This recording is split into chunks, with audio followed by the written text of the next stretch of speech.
ओम साईराम. भक्तजन हो, चला आता आपण श्री साईबाबांच्या आशीर्वादाने साई सच्चरित्राचा अध्याय 6 राम जन्म उत्सवादी कथनम हा अध्याय चालू करूया. राम जन्म उत्सव वगैरेंचे वर्णन ह्या अध्यायात होणार आहे. श्री गणेशाला नमस्कार असो, श्री सरस्वती देवीला नमस्कार असो, श्री गुरु महाराजांना नमस्कार असो, श्री कुलदेवतेला नमस्कार असो, श्री सीता व श्री रामचंद्र यांना नमस्कार असो, श्री सद्गुरू साईनाथांना नमस्कार असो. परमार्थाची इच्छा करणारा असो किंवा संसारात सर्व सुख संपत्ती प्राप्त करण्याची इच्छा करणारा असो, ज्या नावेचा सद्गुरू नावाडी किंवा सुकाणे असेल तीच नाव त्याला पलीकडच्या काठावर नेऊन उतरवेल. सद्गुरू शब्दाने मनात भावना जागृत झाल्या की श्री साईबाबांचीच आधी आठवण येते. ते समोरच येऊन उभे राहतात आणि आपला हात मस्तकावर ठेवतात. धुनीतील उदी सकट आशीर्वादयुक्त हात जेव्हा मस्तकावर पडतो तेव्हा अंतःकरण स्वानंदाने उचंबळून येते आणि डोळ्यातून प्रेम वाहू लागते. गुरूंच्या हाताचा स्पर्श कौशल्याचे किती आश्चर्य की जो प्रलयाग्नीतही जळत नाही त्या सूक्ष्म देहाला म्हणजे लिंग देह किंवा वासनायुक्त शरीर म्हणजे मन बुद्धी 10 इंद्रिय व 5 प्राण इतका 17 तत्वांचा हा देह असतो. हा जळला म्हणजे त्या जीवाला पुनर्जन्म नसतो. आपल्या हस्तस्पर्शाने जाळून भस्म करून टाकतो. देवाच्या कथा वार्ता चुकून निघाल्या तर ज्यांच्या डोक्यात तिडीक उठते किंवा ज्यांच्या तोंडाची बेताल वटवट चालू होते त्यांनाही स्थिरता लाभते. बाबांनी डोक्यावर त्यांच्या कमळरूपी हस्त ठेवताच अनेक जन्मांची पूर्ण पिकलेली म्हणजे फळ देण्यायोग्य तयार झालेली पापे धुवून जाऊन साईंचे प्रेमळ भक्त निर्मळ होतात. बाबांचे देखणे रूप पाहून कंठ अत्यंत आनंदाने दाटतो. डोळ्यांना आनंदाचा पाझर फुटतो आणि हृदयात अष्टभाव म्हणजेच 8 प्रकारच्या मनांच्या अवस्थात म्हणजे जसे घाम सुटणे, स्तब्ध होणे, अंगावर रोमांच उभे राहणे, आवाज बिघडणे, शरीराला कंप सुटणे, शरीराचा रंग पालटणे, डोळ्यातून अश्रू वाहणे आणि शुद्ध हरपणे असे हे 8 अष्टभाव प्रकट होतात. मी तोच म्हणजे परमेश्वर सोहम आहे अशी वृत्ती जागविली जाते. स्वानंदाला प्रकट केले जाते आणि मी तूपणा जागच्या जागीच जिरविला जाऊन ऐक्यतेने अद्वैत मताचा दिमाग दाखविला जातो. पोथी पुराण वाचू जाता पावलोपावली सद्गुरूंचे स्मरण होते. राम किंवा कृष्णाच्या रूपाने साईबाबाच नटतात आणि आपले चरित्र ऐकवितात. एकनाथी भागवतात ऐकण्यास बसले असता साईचं नखशिकांत श्रीकृष्ण होऊन भक्तांचे हित साधण्यासाठी उद्धव गीता म्हणजे श्रीकृष्णाने यादव कुळातील आपला सखा व मंत्री उद्धव याला अवतार समाप्तीच्या आधी केलेला उपदेश उद्धव गीत गात आहेत असे वाटते.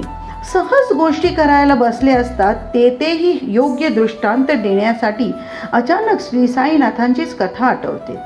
कागद घेऊन लिहू म्हणता अक्षराला अक्षर जुळविता येत नाहीत, परंतु तोच म्हणजे साई जेव्हा स्वतःच्या सामर्थ्याने लिहितो तेव्हा लिहिता लिहवत नाही.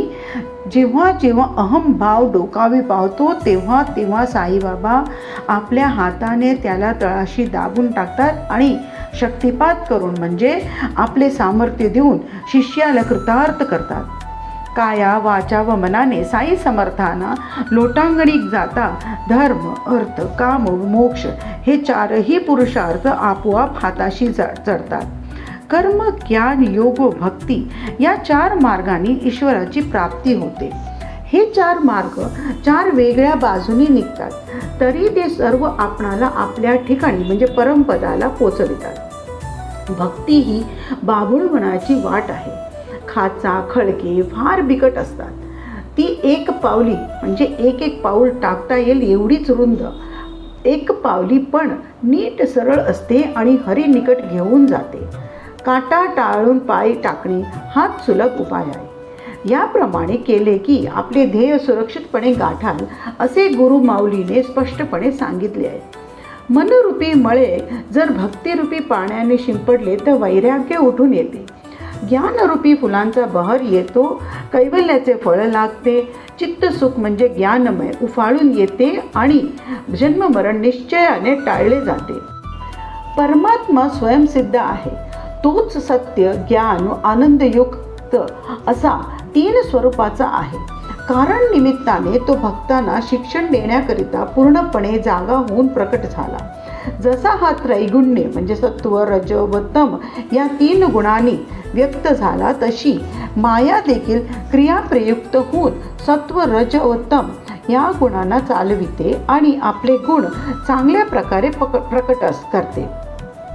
मातीच्या विशिष्ट आकाराला घडा हे खरोखर नाव असते, परंतु घडा फुटला की नाव, रूप, विकार हे सर्व पार निघून जातात. हे सगळे जग मायेपासून उत्पन्न झाले आहे. परस्परांशी त्याचा कार्यकारण भाव आहे. खरे म्हणजे मायाच प्रत्यक्ष साकार होऊन जगाच्या रूपाने उद्भवली आहे. जगाच्या आधी मायेची स्थिती पाहिली तर तिला आकार नव्हता. परमात्म्याच्या स्वरूपात ती लीन आणि परम अव्यक्तात जमा झालेली होती. व्यक्त झाली तरी परमात्म रूप आणि अव्यक्त असली तरी परमात्म रूप. एकूण हे परमात्म्याचेच रूप असलेली माया परमात्म्याच्या रूपाहून मुळीच भिन्न नाही. मायेने तमोगुणापासून जड म्हणजे हालचालीशिवायचे किंवा जीव नसलेले पदार्थ निर्माण केले. ही प्रथम क्रिया पूर्ण झाली. मग मायेच्या रजोगुणात परमात्म्याच्या चित्तगुणाची मिलाव झाला, म्हणजे या दोन्ही गुणांच्या म्हणजे तम व रज स्वाभाविक धर्मांमध्ये चैतन्याची खाणच उघडली जाते. अनेक प्रकारचे चर प्राणी उत्पन्न होतात. पुढे मायेच्या सत्वगुणाने बुद्धितत्व निर्माण केले आणि त्यात परमात्म्याचा आनंद गुण मिसळला गेला, म्हणजे बुद्धिमान मनुष्य प्राणी उत्पन्न होऊन खेळाला संपूर्णता येते. अशा प्रकारे माया महाविकारी असते, परंतु जोपर्यंत ती रूपांतराचा त्रास स्वीकारत नाही आणि वर सांगितलेल्या पदार्थ उत्पन्न करीत नाही, तोपर्यंत हे त्रिगुण अव्यक्त असतात. गुणांना अनुरूप अशा क्रिया केल्याशिवाय माया व्यक्त होत नाही. जोपर्यंत ती क्रिया न करण्याचे धोरण आचरते तोपर्यंत ती अव्यक्त राहू शकते हे जाणा. एकूण माया हे ईश्वराचे कार्य आहे. सर्वम खलु इदम ब्रह्म म्हणजे दिसणारे हे सर्व ब्रह्मच आहे. हे तत्व आणि तिघांचेच म्हणजे ब्रह्म म्हणजे परमात्मा, माया व जग हे ऐक्य ते हेच होय.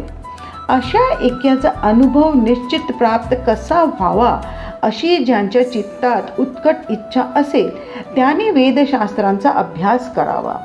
ही वेदशास्त्रे व श्रुती स्मृतिसारासारखी विचार करण्याची शक्ती आणि गुरु व वेदात यांच्या वचनांचा प्रत्यय व परमानंद देतात.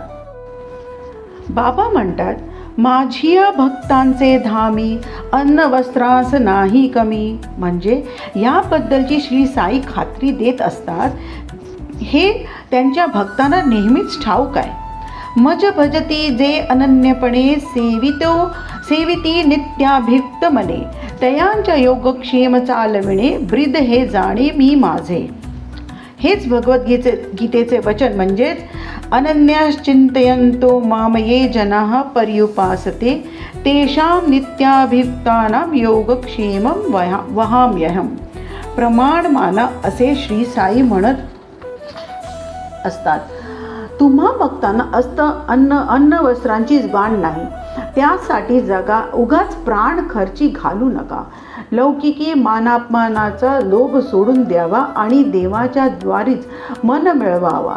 देवापुढे पदर पसरावा आणि देवाचाच प्रसाद जोडावा. लोकांनी मान डोलावली की तितक्याने स्वतःला विसरला का? आराध्य देवतेच्या किंवा गुरुच्या देहाला अंतःकरणात पाझर फुटून तो घामाने डबलाबला पाहिजे. हेच ध्येय गोड लागले पाहिजे. सर्व इंद्रियांना भक्तीचे वेड लागले पाहिजे आणि इंद्रियांच्या क्षुब्ध वृत्तींना भक्तीचे अंकुर फुटले पाहिजेत. मग काय कौतुक होईल. सदा सर्वदा असेच भजन घडो, इतर काहीही न आवडो, मन माझ्या म्हणजे साईंच्या नामस्मरणी जडो आणि इतर सगळ्या गोष्टींचा विसर पडो. म्हणजे देह गेह म्हणजे घरदार वित्त यांचे भान राहणार नाही. चित्त परमानंदी जडे आणि मन खात्रीने तटस्थ व अगदी शांत होऊन तृप्तीही होईल. सत्संग केल्याची खूण म्हणजे वृत्तीचे समाधान झाले पाहिजे. नाना ठिकाणी हे मन भटकते, ते काय सल्लीन म्हणजे खरोखर एकजीव झालेले म्हणावे. तेव्हा श्रोत्याने लक्ष देऊन श्रद्धेने पुढील वर्णन ऐकावे. हे साई चरित्र श्रवण केल्याने मनाची वृत्ती भक्तीकडे वळेल, कथेचा सान्निध्यात प्रसन्नता लाभेल, चंचल मनाला विश्रांती लाभेल, तळमळीची निवृत्ती होईल आणि अत्यंत सुखाची प्राप्ती होईल. ओम साईराम. भक्तजनो, आता हा भाग पहिला अध्याय 6 आपण इथेच थांबूया. ओम साईराम. ह्या चॅनलला लाईक, सबस्क्राईब आणि कमेंट करायला विसरू नका. ओम साईराम.